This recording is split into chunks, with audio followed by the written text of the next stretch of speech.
लोग ऑनलाइन मिल रहे हैं, जान रहे पहचान रहे, बट जो आमने सामने industry and I'm a faculty right now here in UPS. So जहाँ तक मैं हमारी हो जाती थी तो हमें लगता था कि यार हम मतलब देवदास नहीं बन जाए, और देवदास को हम शॉर्ट फॉर्म में बोलते थे DD DD DD one. DD. So अक्सर हमारे जो फ्रेंड्स जो होते हैं जो बहुत ज़्यादा मतलब इसमें रिलेशनशिप में इन्वॉल्व रहते थे तो हम उनको DD one DD two DD three ऐसे बुलाया करते थे नाम से। और हमने हमारा फ्रेंड सर्कल लगभग ऐसा रखा कि सबके साथ में ओपनली और हेल्दी रिलेशनशिप के साथ में रहें, और रिलेशनशिप जो है वो ज़्यादा डिटेल में या डीप में लेकर के ना जाए। ये हमारा शुरू से एक फ्लो रहा है। तो इतना ज़्यादा तो खैर इन्वॉल्व नहीं हुए, लेकिन हाँ मेरा एक फ्रेंड था Amit, and he is very good and बहुत अच्छा ही सिंगर था और गाना बहुत अच्छा गाता था, उसकी आवाज़ बहुत अच्छी थी। मैंने उसकी लाइफ का एक किस्सा शेयर करना चाहूँगा कि वो एक लड़की थी सुजाता, उसको लेकर के बहुत ज़्यादा कमिटेड था, एंड शी मतलब ही लव हर लाइक एनीथिंग, बहुत प्यार करता था उससे। पर सुजाता ने उसको कभी भी उसको वो नहीं बोला, मतलब हाँ नहीं बोला उसको, ठीक है। लेकिन वो मनी मन वो भी उसको चाहती थी क्योंकि उसके रिलेशनशिप से या बिहेवियर ऐसा दिखता था। तो उस हम लोग के अंदर एक क्रेज होता था कि भाई किसके कितने नंबर आए, किसके कितने परसेंटेज वगैरह आए। तो एक बार ये हुआ कि अमित जो है वो उससे नाराज़ हो गया, रूठ गया, और अमित उससे बातचीत नहीं कर रहा था 2 दिन तक 3 दिन तक, पता नहीं किसी रीज़न से। और लेकिन उससे जो है ना सुजाता की हालत जो है वो ख़राब होने लगी, वो बीमार पड़ने लगी, उसको लग रहा था कि अमित मुझसे बात क्यों नहीं कर रहा है। वो हम लोगों के थ्रू अमित तक मैसेज भिजवा देती, अमित रिप्लाई नहीं करता था, ठीक है ना। वो अलग अलग बहुत देर तक उसका बस स्टॉप पे वेट भी करती थी तो भी अमित नहीं आता था। क्लास में उसको देख रही है तो अमित जो है उसकी तरफ देखता भी नहीं था, कई बार अमित जो है क्लासेस में आता ही नहीं था। तो सुजाता को लगता था कि मुझे टोटली इग्नोर कर रहा है, आई डोंट नो व्हाई।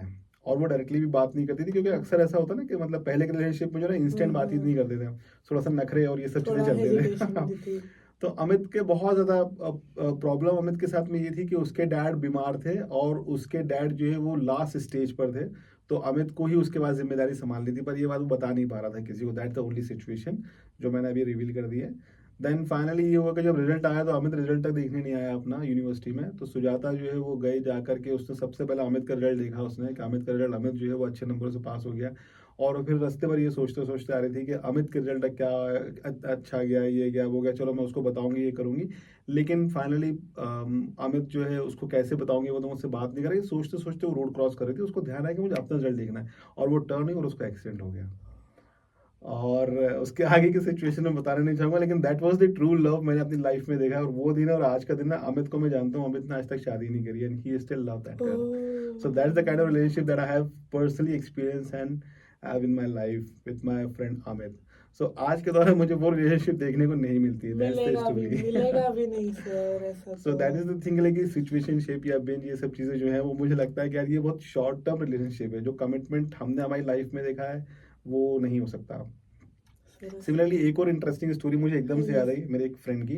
तो अजय था, और उसका कमिटमेंट ये था कि 12th के बाद में जब हम लोगों ने बैचलर्स कवर कर लिया, तो बैचलर्स के बाद में वो जिस लड़की को प्यार करता था अंजलि को, एंड ही वांटेड कि अंजलि से मुझे शादी करनी है। तो पूरे मास्टर्स में वो अंजलि के साथ में रहा, अच्छे से रहा बकायदा। उन्होंने कोई मतलब ऐसे फिजिकल रिलेशनशिप नहीं करे, लेकिन अच्छे से हमेशा खुश रहते थे। देन फाइनली ये हुआ कि जब अंजलि के पेरेंट्स के पास में गए तो अंजलि अंजलि के पेरेंट्स ने उसको ये बोला कि यार ठीक है, अच्छी बात है, तुम मास्टर्स कर रहे हो, बढ़िया है ये वो, लेकिन मैं हम लोग अंजलि को आगे पढ़ाना चाहते हैं, उसकी शादी नहीं करना चाहते हैं। तो उस लड़के ने ये वाली बात बोली कि अंजलि जब तक पढ़ना चाहे तब तक पढ़े, और जब उसकी पढ़ाई पूरी होगी उसके बाद ही मैं आकर के उससे मिलूंगा, और उसके लिए शादी का प्रपोजल उसके बाद ही रखूंगा, तब तक मैं उससे नहीं मिलूंगा ताकि उसकी पढ़ाई डिस्टर्ब नहीं होना चाहिए। तो 5 years तक जब तक अंजलि जो है अपने मतलब यूपीएससी की तैयारी करती रही, एग्जाम देती रही, इन्वॉल्व रही उसमें, वो बंदा आकर के उससे नहीं मिला, लेकिन उसने कहीं और रिलेशनशिप नहीं बनाया। ठीक है ना। 5 साल बाद जब अंजलि जो है वो किसी एक एग्जाम उसने क्लियर कर लिया, उसके पेरेंट्स बहुत खुश हो गए, उससे कहीं पे जो है पोस्ट उसको मिल गई। तब जा करके अजय आया, और अजय ने भी जो है एक एग्जाम क्लियर कर लिया था, वो भी आज एक अच्छी पोस्ट पे था, तब आकर के उसने उससे मिला और उससे प्रपोज करा उसने। So that's called like true and long term relationship. Commitment भी कमिटमेंट मैटर ये करता है, मैटर करता है। पेशेंस, कमिटमेंट, प्यार। हाँ। ये मतलब आजकल से बोर हो जाते हैं आजकल ना बीच में कि हाँ लाइक हाँ कितना वेट कौन करवाता है। हाँ एग्जैक्टली। सो ट्रू लव तो लव होता है ना यार। देखो हमारे पेरेंट्स है अगर मान लो, और उनके साथ में भी हमारा एक अनकंडीशनल लव है कि भाई ये हमारे मॉम है, ये हमारे डैड है, ठीक है ना। तो हम लाइफ में कहीं भी रहे, हम दूसरों के मतलब अपने फ्रेंड्स के मॉम डैड को मॉम डैडी मान के चलते हैं। हम अगर कहीं पे बाहर रहने आते हैं तो वहाँ पे जो हमारे गार्जियन हैं उनको मॉम डैड मान के चलते हैं। हाँ जी। लेकिन वो हमारे जो फर्स्ट मॉम डैड उनको रिप्लेस नहीं कर सकते, उनके साथ में अनकंडीशनल लव है ना हमारा। तो ऐसे हमारा फर्स्ट रिलेशनशिप ऐसा होना चाहिए, ऐसा होता मॉम है डैड वाला। कि वो ऐसा है ना कि भाई एक बार हमने अगर किसी को कमिटमेंट कर दिया तो भाई साहब उसके बाद में फिर एंड तक यही हमारे लिए सब कुछ है। आपको ऐसे मतलब क्लॉथ्स की तरह या कपड़ों की तरह स्विच नहीं करना चाहिए कि यार अब ये हम ब्रांड अपने पसंद आ रहा है। पेरेंट्स पे तो स्विच नहीं कर सकते ना, वैसे ही एग्जैक्टली अपना फर्स्ट एग्जैक्टली पार्टनर भी क्यों स्विच हाँ, करना। दैट कुड बी अनकंडीशनल होना चाहिए। Yes sir. मतलब that is my point of view. Yes हो सकता है रेट्रो हो। बिल्कुल। रेट्रो ही तो सर बेस्ट है। कह सकते हैं old is gold. Yes sir, old is gold. तो सर ऐसी कोई एडवाइस जो अभी आप मेरी ऑडियंस को या फिर लाइक अपने खुद के स्टूडेंट्स को, लाइक टीनेजर्स को देना चाहोगे अबाउट रिलेशनशिप्स, जो उनके साथ काम आए पूरा टाइम? देखो, सोशल रहना और रिलेशनशिप जो है ना, ये हमें हमेशा लाइफ में कुछ ना कुछ सिखाता है, ठीक है। और ये लाइफ में लर्निंग्स भी है हमारे लिए बहुत सारी इसमें।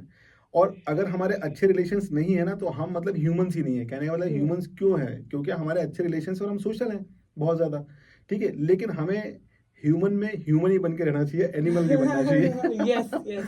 पहले हमें ये चीज़ का ध्यान रखना है। दूसरा, फिल्म से हमें इंस्पायर्ड नहीं होना चाहिए, बल्कि हमसे इंस्पायर्ड होकर फिल्में बनना चाहिए। ट्रू। हमारी लाइफस्टाइल ऐसी हो जिससे इंस्पायर्ड होकर फिल्म बने, ताकि हमने कुछ ऐसा अचीव करके दिखाया कि जिसपे फिल्म बनाई जा सके। आपने अगर MS धोनी देखी होगी, हाँ दैट्स जी, अ हाँ good ji. Film. Okay, MS Dhoni. So and I like that film. उसमें एक स्ट्रगल, एक अचीवमेंट है, उसमें सब कुछ है लाइफ लव के अंदर। रिलेशनशिप लव भी रिलेशनशिप भी संभाला हुआ है बहुत साथ अच्छा है में। उसमें। तो उसमें लव रिलेशनशिप वाकई बहुत अच्छा है उसमें। तो आई थिंक लाइक हमें एक एग्जाम्पल सेट करना चाहिए। हमें इन्फ्लुएंस नहीं होना चाहिए बहुत ज़्यादा कि क्या ट्रेंड चल रहा है और हमें उस ट्रेंड को लेकर के हम भी उसमें इन्वॉल्व हो गए, ऐसा नहीं होना चाहिए। हमें ट्रेंड सेटर बनना चाहिए। और अगर हम किसी को लेकर कमिटेड हैं तो उसके लिए फिर सब कुछ सोचो, मतलब उसकी केयर करो, उसके लिए एक अच्छा इकोसिस्टम, अच्छा एनवायरनमेंट बना के रखो। ऐसा रखो कि अगर मान लो हम किसी लड़की से या किसी कोई हमारी फ्रेंड है जो हमारे बहुत ज़्यादा क्लोज रिलेशनशिप में ना, तो उसको हमारे साथ में कंफर्टेबल फील हो, हमारे साथ में सिक्योर फील हो, हमारे साथ में उसको अच्छा लगता हो। एक कमिटमेंट ऐसा, देने से पहले भी सोचना चाहिए कि तुम उसको हाँ, निभा पाओगे कि नहीं। एग्जैक्टली एग्जैक्टली, ये बहुत इंपॉर्टेंट है। यस। रेस्ट अदरवाइज हम तो बोलते हैं कि एकदम से रिलेशनशिप में बताओ, let's make it a kind of like normal friendship बन के रखो और उसी को लेकर के जिंदगी भर चलो, अगर टाइम आपको दो, चलना है तो। समझो, अगर हाँ कमिटमेंट दे सकते हो तो कमिटमेंट दो। हाँ एग्जैक्टली। यस। सो फ्रेंडशिप भी एक अच्छी चीज है। फ्रेंडशिप बिकम अ भी। Good friend. और फ्रेंड्स में कहीं भी गर्ल और बॉय जैसी चीजें आज आती नहीं है, like a boy and girl become a good friend, और वो हमेशा साथ में एज अ फ्रेंड रह सकते हैं, जिंदगी भर या रह सकते लड़का हैं, लड़की दोस्त हो सकता है। ठीक है। तो उसको रिलेशनशिप में कन्वर्ट मत करो, उसको फ्रेंडशिप में तक ही रहने दो। करेक्ट। और उसमें आप बहुत अच्छे फ्रेंड्स बना सकते हो, एंड तक फ्रेंड बना सकते हो। ट्रू और ट्रू। उसमें ये होता है कि कभी आपकी जॉब लगेगी, आप US में होगे, वो लंदन में होंगे, आप इंडिया में होगे, तो भी आप अच्छे फ्रेंड हमेशा रहोगे, इंटरेक्ट करते रहोगे, बातचीत करते रहोगे। करेक्ट। आपकी शादी हो जाएगी, आपके बच्चे हो जाएंगे, तब भी आपके लिए पॉजिटिव हेल्दी रिलेशनशिप रहेगा उनसे। दोस्त तो हमेशा दोस्त ही रहेगा। दोस्ती रहोगे जिंदगी भर। So that could be the good thing, be become like a good friend. उसको आप रिलेशनशिप तक मत ले जाओ, और अगर रिलेशनशिप ले जाना है तो उसमें फिर कमिटमेंट रखो पूरा। True, correct sir.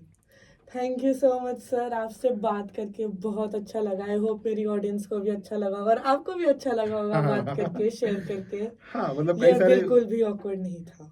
हाँ एग्जैक्टली। एज अ फैकल्टी जो है हम दिन भर से पढ़ाते रहते हैं और हमें सब्जेक्ट के ऊपर ही फोकस करके पढ़ाना पड़ता है। Yes so sir. नाउ अगर हमको कुछ ऐसे थॉट प्रोसेस या ऐसे पॉडकास्ट अगर मिलते हैं तो अच्छा ही लगता है। इसमें हम हमारे आइडियाज शेयर कर सकते हैं, अपने यस सर, एक्सपीरियंस जरूर शेयर कर और सकते करेंगे हैं। Sir. Sure, definitely. Yes sir, thank you sir.